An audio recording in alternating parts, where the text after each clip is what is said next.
Haleluya, puji Tuhan, salam sejahtera bagi kita semua. Kembali di dalam Renungan 79, kita akan sama-sama kembali belajar firman Tuhan.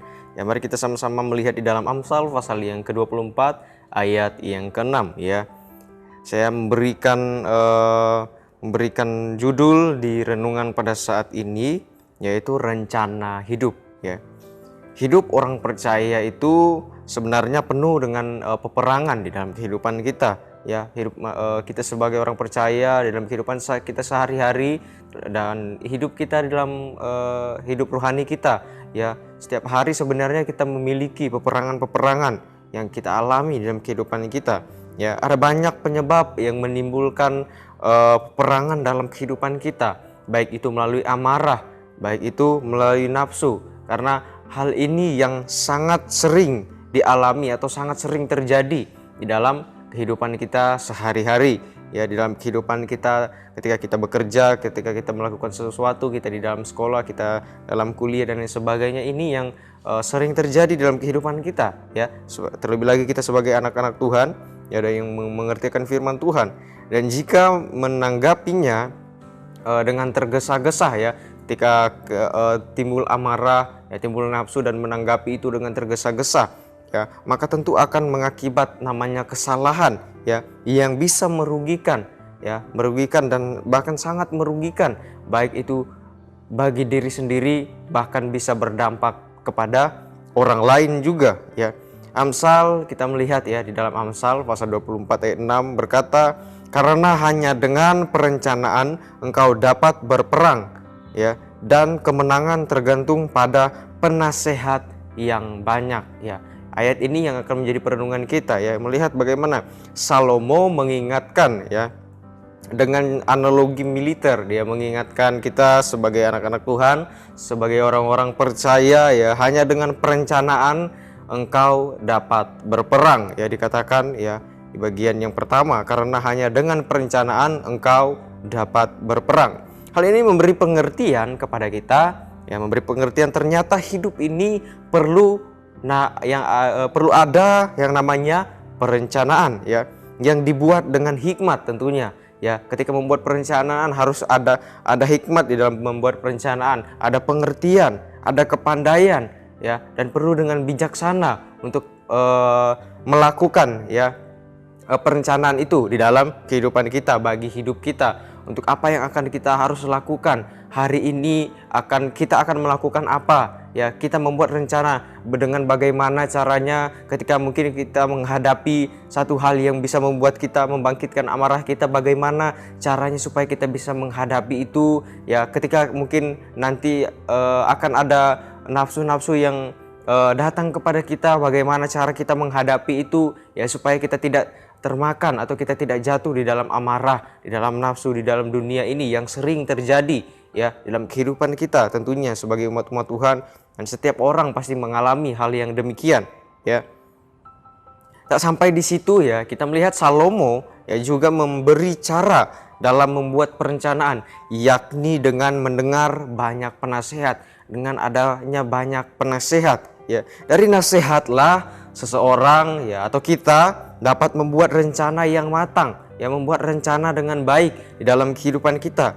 Sebab nasihat akan membuat kita mampu ya membuat perencanaan tanpa membuat perencanaan yang baik, yang baik, yang matang di dalam kehidupan kita, supaya kita bisa melakukan hal yang baik di dalam kehidupan kita, supaya kita tidak melakukan kesalahan ya ketika kita menjalani kehidupan kita sehari-hari, bahkan terlebih lagi kehidupan kita di dalam kita percaya kepada Tuhan, kehidupan rohani kita ya. Ya, nasihat akan membuat kita mampu membuat rencana tanpa tergesa-gesa, sehingga punya rencana yang baik, punya rencana yang matang ya. Itulah gunanya ya, kita harus memiliki nasihat ya. Tidak hanya kita membuat rencana saja, tetapi kita juga harus memiliki mau mendengar nasihat ya, atau bahkan kita bisa bertanya kepada orang lain ya, bertanya, wah hari ini saya akan melakukan sesuatu yang begini, apa yang harus saya lakukan supaya saya tidak emosi ya. Mungkin misalkan di dalam pekerjaan, wah di dalam pekerjaan saya mungkin di sini akan akan dicobai dengan yang namanya emosi. Bagaimana caranya supaya menghadapi hal itu sehingga tidak keluar amarah ya. Kita bisa bertanya, kita bisa saling sharing kepada teman-teman kita, atau kita saling bertanya kepada orang yang lebih berpengetahuan, lebih tinggi, yang lebih memiliki pengalaman yang lebih daripada kita bisa bertanya ya. Jangan kita sungkan. Karena apa? Karena ketika kita mau menerima nasihat, kita mau mendengarkan nasihat ya, maka di dalam kehidupan kita pun akan bisa melakukan hal yang baik ya, hal yang baik yang bisa menguntungkan kehidupan kita, juga kehidupan orang lain, dan tentunya kehidupan kita secara pribadi dengan Tuhan ya, untuk kita menjaga kehidupan kita benar-benar sungguh-sungguh hidup di dalam Tuhan ya. Dan hidup rohani kita juga sangat perlu ya, yang namanya ada perencanaan ya, bukan hanya sekedar hidup kita di dalam dunia ini sehari-hari yang harus kita lakukan di dalam sekolah, di dalam kuliah, di dalam pekerjaan, di dalam usaha, tetapi dalam kehidupan kita di dalam kehidupan rohani kita ya, setiap harinya harus memiliki rencana ya di dalam kehidupan kita ya. Harus ingat ya, kita sebagai umat Tuhan harus melakukan apa yang Tuhan mau di dalam kehidupan kita. Ya, tentunya firman-firman Tuhan itu yang Tuhan ajarkan kepada kita, itu yang Tuhan inginkan untuk kita lakukan ya. Ya, untuk apa perencanaan ini ya? Untuk apa perencanaan sangat perlu dalam kehidupan kita ya? Untuk kita dapat berperang ya, melawan segala keadaan di dalam dunia ini ya, dalam kehidupan di dunia ini ya. Kita bisa ketika kita memiliki perencanaan, kita mampu, kita sanggup melawannya ya.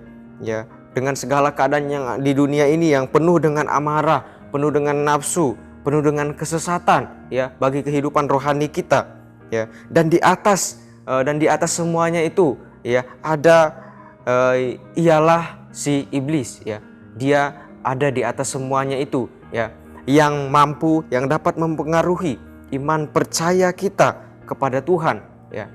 Maka dari itu kita perlu ya berhati-hati di dalam kehidupan kita ya, untuk kita menjalani kehidupan kita secara rohani ya, kepercayaan kita kepada Tuhan ya. Maka dari itu kita melihat di dalam Efesus pasal yang ke-6. Kita mulai membaca dari ayat yang ke-13, dikatakan di sana, sebab itu ambillah seluruh perlengkapan senjata Allah supaya kamu dapat mengadakan perlawanan pada hari yang jahat itu dan tetap berdiri sesudah kamu menyelesaikan segala sesuatu ya. Dan di sini dikatakan pada hari yang jahat juga, itu termasuk adalah yang namanya waktu ya. Waktu ya, hari ya, adalah waktu ya. Hari-hari atau waktu-waktu yang akan kita hadapi ya. Ketika kita timbul adanya nafsu, timbul adanya amarah, adanya kesesatan yang datang dalam kehidupan kita ya, kita bisa melawannya dengan adanya perlengkapan senjata Allah yang Tuhan berikan kepada kita ya. Ayat 14 dikatakan, jadi berdirilah tegap, berikat pinggangkan kebenaran dan berbaju sirah keadilan ya.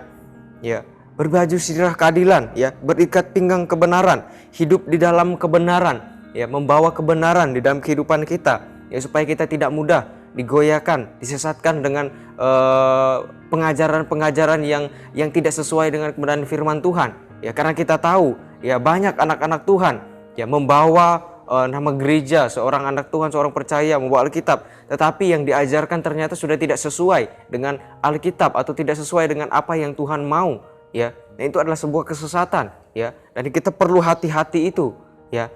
Maka dari itu kita perlu perlengkapan senjata Allah ya, hidup di dalam kebenaran ya.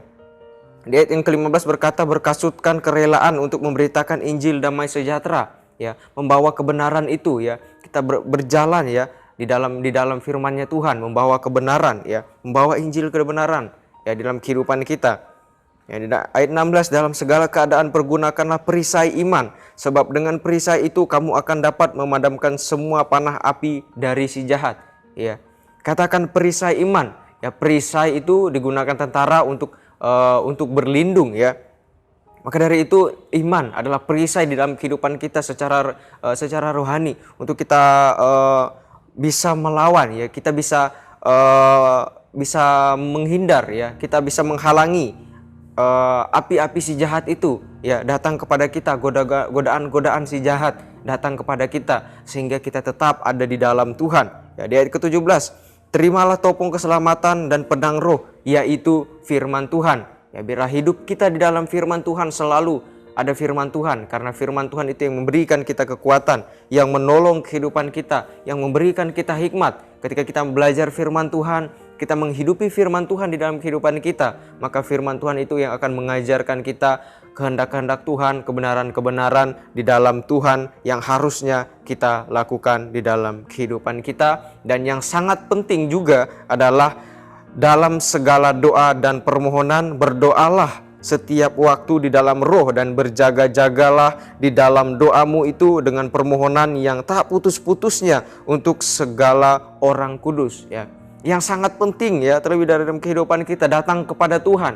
membawa membawa diri kita di dalam hadirat Tuhan. Ya, kita berdoa kepada Tuhan, memberikan permohonan kepada Tuhan, tentunya di dalam roh dan kebenaran kita, dengan kekudusan kita kepada Tuhan. Ya, sebagai anak-anak Tuhan tentunya ya, kita harus percaya, kita berdoa kepada Tuhan, meminta pertolongan daripada Tuhan, biar Tuhan yang memberikan kita kemampuan, Tuhan yang memberikan Roh Kudus-Nya untuk kita dipimpin ya, supaya kita hidup tetap terus di dalam Tuhan. Dan inilah yang perlu kita lakukan di dalam kehidupan kita sebagai umat-umat Tuhan ya, ketika kita melakukan perencanaan di dalam kehidupan kita ya, supaya kita bisa melakukan hal yang baik yang Tuhan inginkan di dalam kehidupan kita, untuk kita tetap terus lakukan. Dan tentunya bagaimana ketika kita hidup terus di dalam Tuhan, maka yang Tuhan sudah janjikan di dalam kehidupan kita, yaitu mahkota kehidupan yang kekal, akan Tuhan berikan kepada kita, yang tetap terus ada di dalam Tuhan, tetap terus hidup di dalam Tuhan. Dan dari itu semua kita perlu, yang nama Amsal mengingatkan bahwa kita perlu mempunyai perencanaan di dalam kehidupan kita, supaya kita tetap ada di dalam iman percaya kepada Tuhan, tetap ada di dalam kehendak-kehendak firman Tuhan. Puji Tuhan, demikian firman Tuhan kiranya memberkati kehidupan kita semuanya.